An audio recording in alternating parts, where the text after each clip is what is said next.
Patriot movie കണ്ടു. ഒറ്റ വാക്ക് പറയുകയാണെങ്കിൽ ഒരു ആവറേജ് പടം. അമിത പ്രതീക്ഷകളില്ലാതെ പോയി കാണുകയാണെങ്കിൽ, കുറേ ഫ്ലോസ് ഇഗ്നോർ ചെയ്യാൻ റെഡി ആണെങ്കിൽ കണ്ടിരിക്കാൻ പറ്റുന്നൊരു പടമാണ്. ഈ പടത്തിൽ ഏറ്റവും വലിയൊരു നെഗറ്റീവ് എന്ന് പറയുന്നത് ഇതിൻ്റെ കാസ്റ്റിംഗ് ആണ്. സ്റ്റാർ കാസ്റ്റ് ഈ പടം ഡിമാൻഡ് ചെയ്യുന്നില്ല.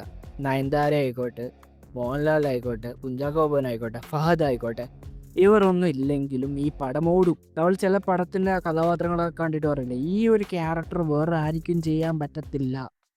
ആ ഒരു കാറ്റഗറിയിൽ ഈ ഒരു പടത്തെ കാണാൻ പറ്റത്തില്ല. അതായത് മോഹൻലാലിൻ്റെ റോളിൽ ജോസിനെ കൊണ്ടുവന്നു കഴിഞ്ഞാലും പ്രശ്നമില്ല, കഥ പോകേണ്ട ഡയറക്ഷനിൽ പോകും. ഈ ഒരു പടത്തിൻ്റെ പ്രൊമോഷനിൽ മമ്മൂട്ടി പറഞ്ഞിട്ടുണ്ടായിരുന്നു, ഇത് സ്റ്റാർ ഡ്രിവൺ അല്ല, പകരം കണ്ടന്റ് ഡ്രിവൺ ആയിട്ടുള്ള ഒരു പടമാണ്. ശരിയാണ്, കണ്ടന്റ് ഡ്രിവൺ ആയിട്ടുള്ള ഒരു പടമാണ്. പക്ഷേ ആ കണ്ടന്റ് ഡ്രിവൺ ആയിട്ടുള്ള പടത്തിൽ ഈ സ്റ്റാർസ് ആവശ്യമില്ല.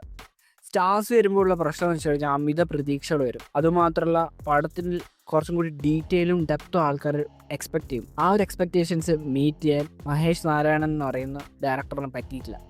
അതായത് പ്രോപ്പറായിട്ടുള്ള ക്യാരക്ടർ ആർക്ക് ഒരു കഥാപാത്രത്തിനും ഇല്ല. നമുക്ക് ഇമോഷണലായിട്ട് കണക്ട് ആകുന്ന രീതിയിൽ കാര്യങ്ങൾ പോയിട്ടുമില്ല.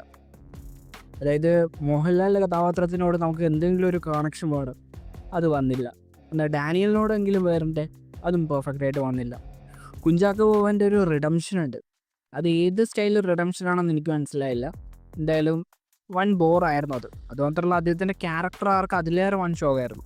അതേപോലെ തന്നെ ഫഹദിൻ്റെ ക്യാരക്ടറിനായാലും പ്രോപ്പർ ഡെപ്ത് ഇല്ല, എന്തെല്ലോ കാട്ടിക്കൂട്ടാണ് ചെയ്തത്. ട്രാൻസിലുള്ള ഒരു കഥാപാത്രത്തിൻ്റെ ഒരു മിനി വേർഷൻ പോലെയാണ് എനിക്ക് ഈ ഒരു പടം കണ്ടപ്പോൾ തോന്നിയത്. നയൻതാരൊക്കെ ആണെങ്കിലും പ്രത്യേകിച്ച് വലിയ റോളൊന്നും ഈ ഒരു പടത്തിലില്ല. ആ ഒരു ആക്ട്രസിനൊക്കെ വേറെ ഏതെങ്കിലും ആക്ട്രസ് ആണെങ്കിലും വലിയ പ്രശ്നമില്ല എന്നേ എനിക്ക് പറയാനുള്ളൂ.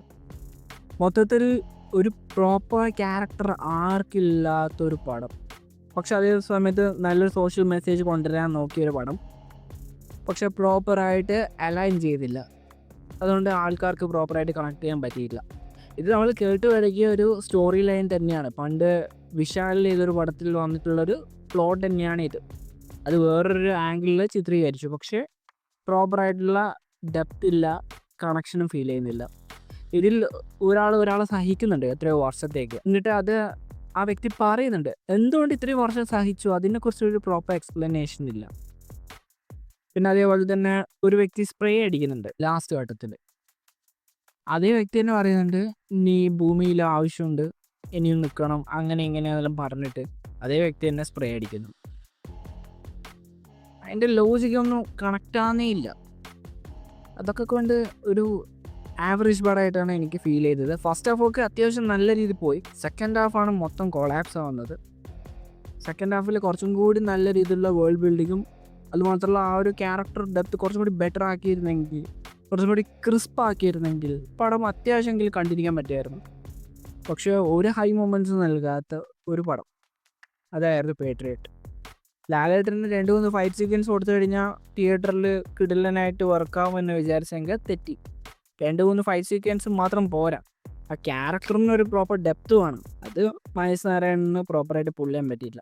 ഇത്രയും നല്ലൊരു കാസ്റ്റ് ലഭിച്ചിട്ട്, ഇത്രയും പണം ഇറക്കിയിട്ടും ഒരു ആവറേജ് അല്ലെങ്കിൽ ഒരു വില ആവറേജ് കൺസെപ്റ്റായിട്ട് വരികയും പ്രോപ്പറായിട്ടുള്ള ക്യാരക്ടർ ആർക്ക് കൊടുക്കാത്തതിൻ്റെ പ്രശ്നം തന്നെയാണ് ഈ പടത്തിലുണ്ടായത്.